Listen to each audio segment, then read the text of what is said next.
The first sign that something unusual was happening came not from a military radar or an urgent government alert, but from a telescope technician in Arizona who had been watching a strange object drift across the dark side of the moon. At first, she thought it was just another piece of space debris, but then it slowed deliberately. She watched the readings change, heart pounding, as the object adjusted its position with precise, almost graceful movements. It wasn't just passing through the solar system, it was parking. Within minutes, observatories around the world confirmed it. A colossal vessel, the size of a small city, had appeared in orbit around Earth. It wasn't like anything in human record smooth. Obsidian black, with no visible engines, no markings, and no lights, except for a single thin blue line that pulsed along its surface, as if it were breathing. Governments scrambled to respond. Fighter squadrons were quietly scrambled to stand by. Space agencies went into blackout mode.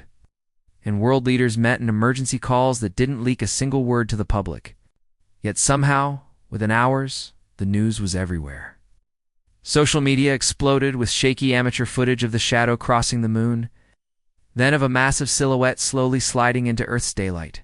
But what stunned the world more than the ship itself was the reaction from ordinary people. Oh no, mass panic. No screaming in the streets. In New York, a crowd simply gathered in Times Square, looking up at the ship's image on the giant screens. Someone even sold hot dogs while strangers took selfies with the alien vessel looming above them. Across the ocean in London, reporters interviewed passersby who simply shrugged and said, well, it's about time someone visited.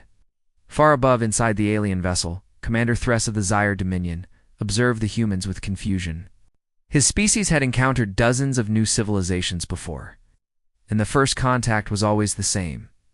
Desperate pleas for mercy. But here on this blue planet, the reactions were wrong.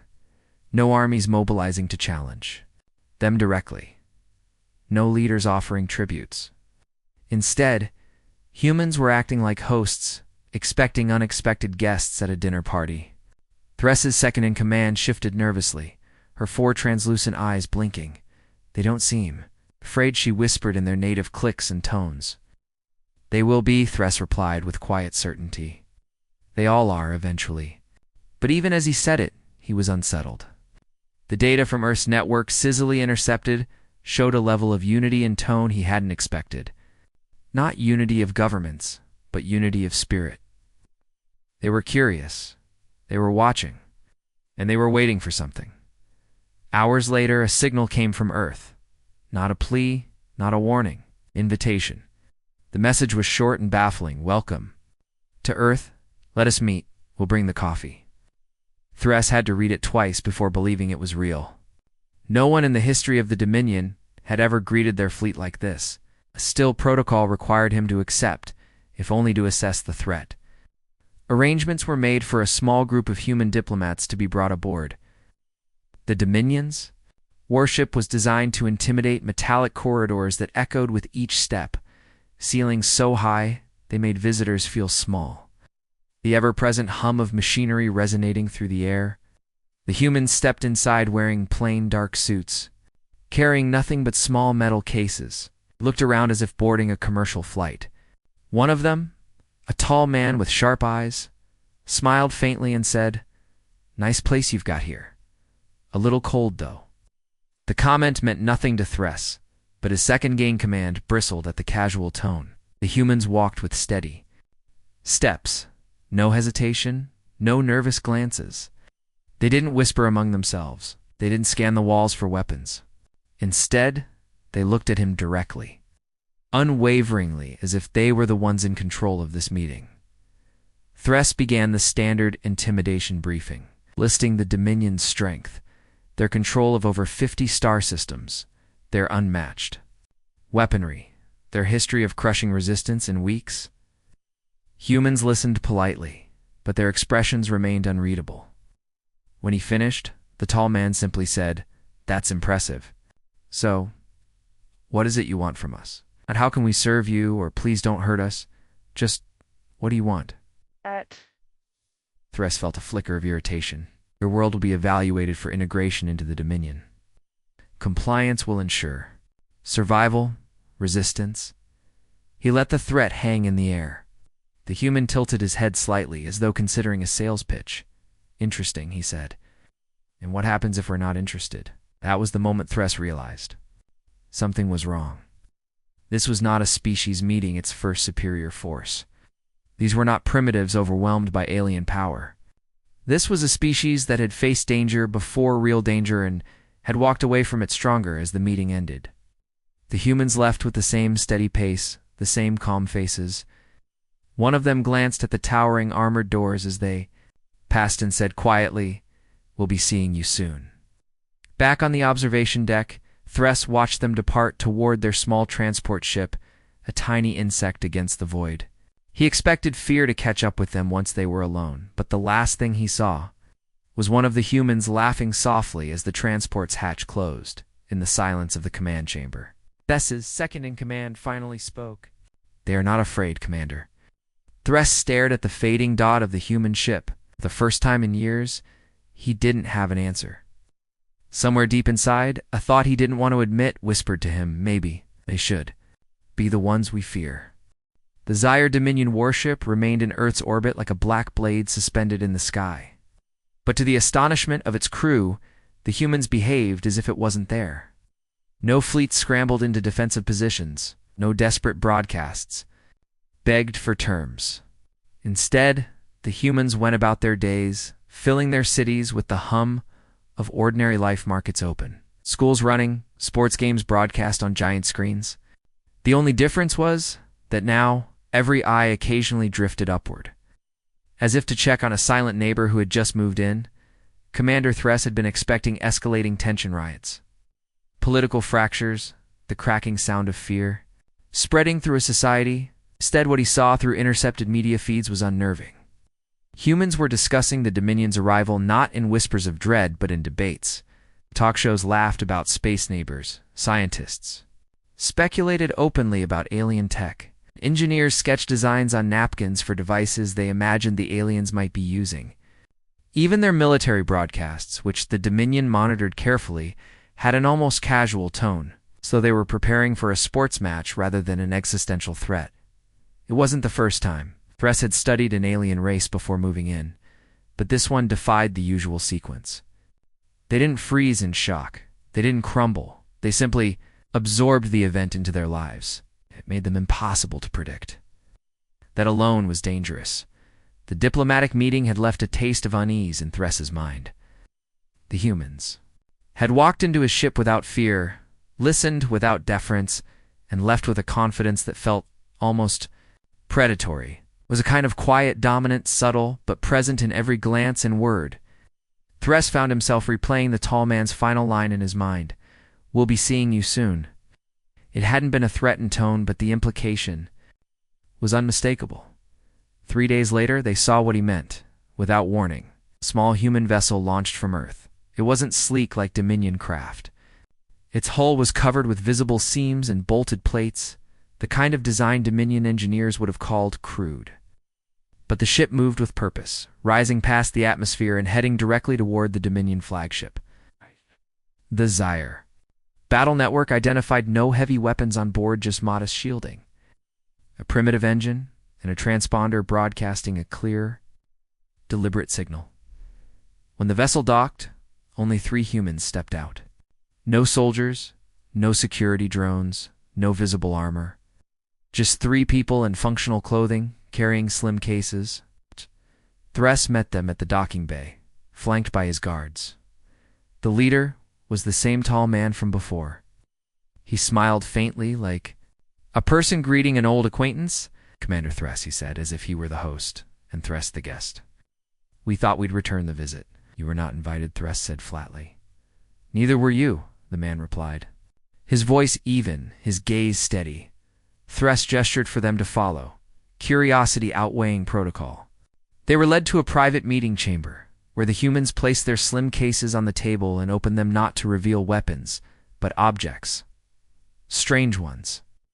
One was a small, gleaming device, no larger than a coin, which pulsed with blue light.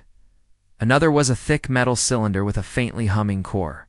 The third object looked like a simple glass vial. but the liquid inside shimmered in colors the eye could barely process. "These," the tall man said, "are not for trade. They're for demonstration." The coin-like device floated upward, spinning slowly, then emitted a wave that passed harmlessly through the room. The Dominion sensors immediately went wild. Systems reported their internal communications network had been bypassed and rewritten in under 2 seconds. The cylinder opened to reveal an energy pulse that bent in a way Dominion physics said it was impossible. The vial, when unsealed, released a scent that made the guards stiffen and shock their bodies. Reacting involuntarily to some unknown stimulant. "We built these in the last 6 months, the tall man said casually. "Nothing fancy, just experiments." Thress's second in command stepped forward. "This is impossible. Your civilization is centuries behind the Dominion in technology." The man's faint smile remained. "We're behind, till we decide we're not." There was no arrogance in his voice, only certainty. The humans packed their devices, stood and headed for the door without asking permission to leave. Before stepping through, the tall man looked back at Thress. Us. "We're explorers, Commander. We don't look for fights. But if you bring one," he let the sentence hang, unfinished, but heavy in the air, as the human vessel undocked. Thress stood in the silence of the meeting chamber. For the first time in his career, he didn't know if the Dominion was the predator or the prey. The Dominion's High Council convened in the vast chamber of the capital station, its walls lined with ancient banners from conquests spanning thousands of years. Every species represented, there had once been a rivalent, though the Dominion brought them under control. For centuries they had been the center of power in the galaxy, unchallenged and unshaken. But now, for the first time in living memory, there was uncertainty in the room. Commander Thress stood at the center, giving his report. He spoke of Earth's strange response, the humans' refusal to show fear, their casual presentation of technologies the Dominion could not fully explain. As he described the 3 devices, council chamber filled with a low murmur, scientists exchanging worried glances, military leaders leaning forward with questions. They claimed to have built them in 6 months. Thress finished. "Impossible," scoffed high technologists sore. "Even if they had the base knowledge, the industrial and computational power required is far beyond their capacity." "Then they either had help," said another counselor, "or they are lying." "They weren't lying," Thress replied, his voice quiet but firm. "I saw it in their eyes. They've learned something or remembered something." The council pressed him for details, but Thress's instincts kept returning to the same image, the humans walking off his ship without fear, without any indication they considered themselves weaker. It was not arrogance. It was something deeper, like they had faced worse before and survived. While the Dominion debated how to respond, events on Earth moved faster than anyone expected. Within a week, human exploration ships, small, oddly constructed, and bristling with new modifications, began leaving the solar system. They didn't request permission to enter Dominion space. They simply plotted courses and went. Dominion patrol vessels intercepted several of them, only to find the human ships had defenses unlike anything in the archives. One scout reported a human vessel surviving a direct hit from a plasma lance, its hull absorbing and redirecting the energy into a sudden burst of speed. Another patrol described human fighters flying dangerously close to a star's corona, as if testing something and coming back intact. In the Dominion's military database, humans were supposed to be a developing minor race, barely capable of defending their homeworld. But every new encounter suggested otherwise. It was as if their capabilities were expanding exponentially with each passing day. The strangest report came from an outpost on the edge of Dominion space. A research team claimed to have detected a human ship operating without any visible propulsion. System just drifting silently, yet moving faster than anything its size should be able to. When hailed, the humans responded with a single message: "Don't follow." The outpost did. By now, the High Council's tone had shifted from dismissive to quietly alarmed. They ordered covert surveillance of human activity, forbidding any aggressive moves until they understood the threat. Thress, however, felt they were already too late. He had studied many civilizations, and he recognized a pattern, except this one was moving at an unnatural speed. Humans weren't simply reacting to the Dominion's presence. They were accelerating. Testing boundaries, gathering data, preparing. He reviewed intercepted communications from Earth and noticed something unsettling. Humans were not only innovating in technology, they were uniting. Political divisions, which had been deep and loud before the Dominion's arrival, seemed to be narrowing. Old rivalries were being set aside. It was as if the entire planet had found a common purpose. That night, Thress looked out from his quarters into the dark expanse of space. A thought took root in his mind, a thought he had never dared to consider in all his years of service. What if the Dominion wasn't dealing with an emerging race? What if they were dealing with a returning one? The evidence came in fragment-sold star charts, damaged archives, forgotten logs buried deep in Dominion records where no one had looked in centuries. It began with a junior archivist named Velra, who stumbled on an encrypted data crystal while reviewing files from the early expansion era. The crystal was damaged, but the fragments she recovered spoke of a Terran incursion nearly 10,000 years ago. No such event existed in any official history. Dominion doctrine taught that humanity's first contact with the wider galaxy was happening now. Velra brought her discovery to Commander Thress, who listened in silence as she played the surviving bits of audio. The voices were ancient, but the words were chilling. They came from the edge, small in number, relentless in will. Not a war of conquest, one of vengeance. Thress leaned forward. When was this recorded? According to the crystals? Metadate 1742 standard years ago. The realization settled between them like a weight. If true, this meant humans had been out here before, and the Dominion had either erased or hidden the truth. More fragments followed. A classified map, showing several star systems marked as quarantined, origin unknown. A half-corrupted fleet log describing ships with strange hull compositions, capable of enduring extreme heat and radiation without damage. And finally, a transcript of a council session in which an unidentified threat was referred to only as the Forgotten Ones. The council's language was vague. One line made Thress's skin crawl. If they return, the galaxy will burn before it bows. Meanwhile, out in the void, human activity intensified. The new exploration ships didn't just wander, they followed precise routes, sometimes bypassing rich resource worlds to head for barren, lifeless systems. Dominion analysts couldn't explain it until an old stellar catalog revealed the truth. These worlds weren't empty, they were the sites of ancient battles fought in the same era as the Terran incursion. It wasn't coincidence. The humans were retracing an old path. In the Dominion capital, the High Council met in emergency session, but even in closed chambers, panic leaked through the formal language. Some demanded preemptive strikes. Others urged negotiation. Few whispered about finding and destroying whatever records still existed.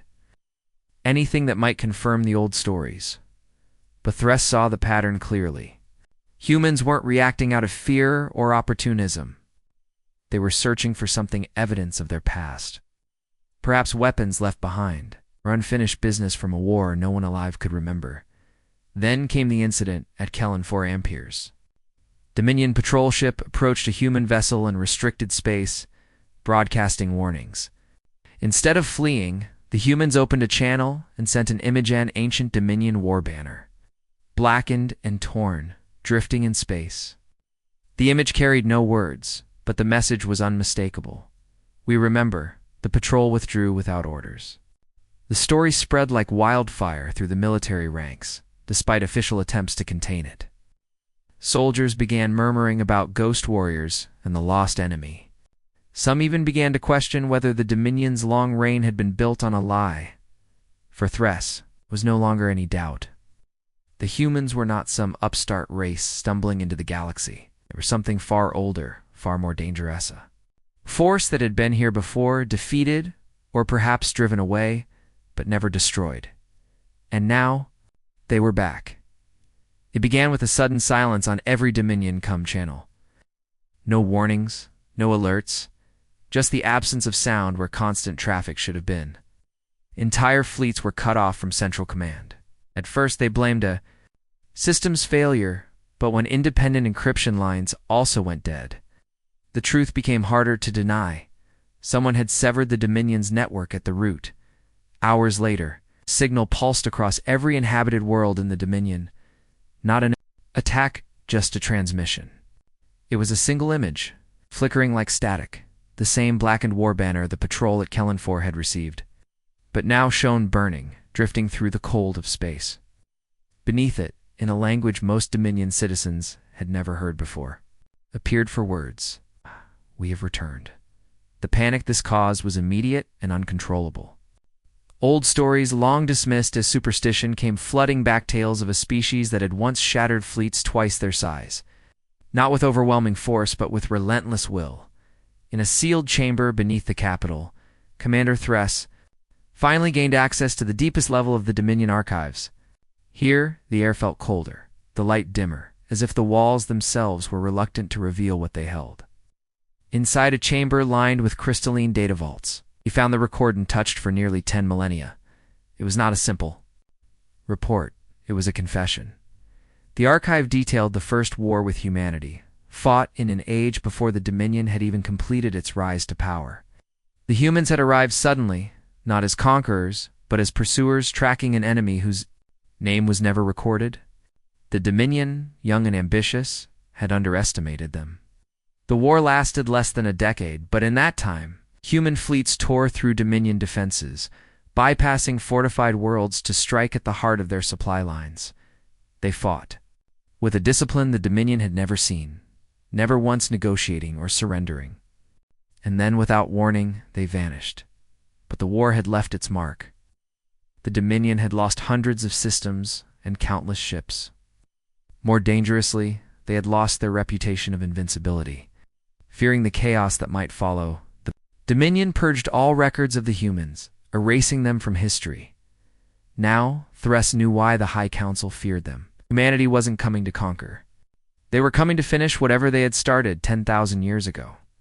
Meanwhile, at the edge of Dominion space, human fleets had begun gathering in a way that was anything but random. Satellite feeds showed the formation of three massive spearhead groups, each pointed toward a different strategic corridor. Their movements were precise, synchronized, and most disturbing, based on deep knowledge of the Dominion's most vulnerable supply routes. Thress's instincts screamed the truth. This wasn't a first contact scenario. Again came the moment that shattered any remaining illusion of control. A Dominion deep space relay thought to be unreachable broadcast a final distress call before being destroyed. The audio was garbled. One phrase came through with perfect clarity in Galactic standard: "We found what they left behind." The message ended with silence. No wreckage was recovered. No survivors were found. And far from the capital, in a forgotten system marked quarantined origin unknown, human forces made planetfall on a desolate, irradiated world. The surface was scarred by ancient weapons fire, the atmosphere thin and poisonous. Deep beneath the ground, they uncovered structures that had lain sealed for thousands of years. Whatever was inside had been hidden not just from the Dominion, but from the entire galaxy. The next step would not be quiet.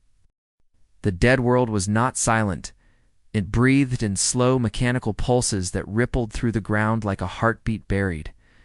Beneath centuries of dust, the human landing teams moved with precision, their boots crunching on glassy soil as drones fanned out, scanning every ridge and crater.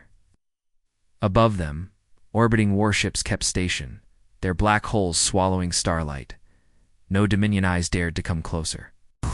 Even the bravest reconnaissance crews stopped at the edge of the system, watching. From afar, afraid to be noticed, Commander Thress had overridden half a dozen council orders to get here. His ship, a stealth cruiser stripped of its Dominion insignia, hung on the dark side of a nearby moon, through magnified optics. He could see the human forces converging on a fissure in the planet's crust, naturally straight as if carved.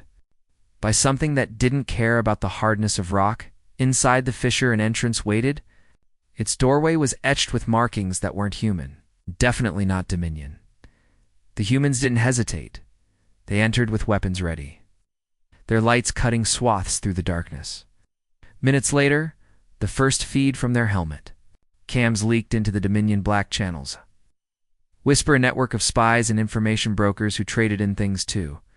Dangerous to exist in official archives. The footage showed colossal halls, buried deep underground, lined with metallic spires that rose like frozen lightning bolts. Each spire held rows of crystalline chambers, and in each chamber lay something. Humanoid but taller, sharper, clad in segmented armor that seemed grown rather than forged. The bodies were motionless, but intact. A human officer's voice crackled through the feed. "They're still here, waiting." And then came the phrase that shattered the Dominion's last comfort. "We didn't build this place. We just locked it." Hit Thress like a blow. The humans had not been chasing their enemies 10,000 years ago. They had been containing them, and now they had come back to open the cage. Why? The answer came in the form of a seismic rumble that shook the planet's surface. One of the crystalline chambers lit from within, its occupant's chest expanding with the first breath it had taken in millennia. Then another chamber lit, and another. Thress realized with growing horror that humanity had not stumbled into the Dominion by accident. They had maneuvered across centuries, using forgotten corridors of space, to return here at the exact moment their ancient prisoners were about to awaken. The humans weren't the threat. They were the wall. And now, the first of the sleeping giants stepped free from its chamber, folding to a height that dwarfed even the largest human soldiers. Thress understood the final truth. The Dominion was not ready for this war, but the humans were. A human commander looked directly into the recording feed, as if speaking to every watcher across the galaxy. His voice was calm, cold, and final. "You stay out of our way, isn't your fight, but if you get in it, you'll be next." Above the planet, the human fleets began shifting position, forming a perimeter not against the Dominion, but against the things now waking below. The galaxy had thought humanity was an intruder in its empire. It had no idea they were here to keep something far worse from getting out.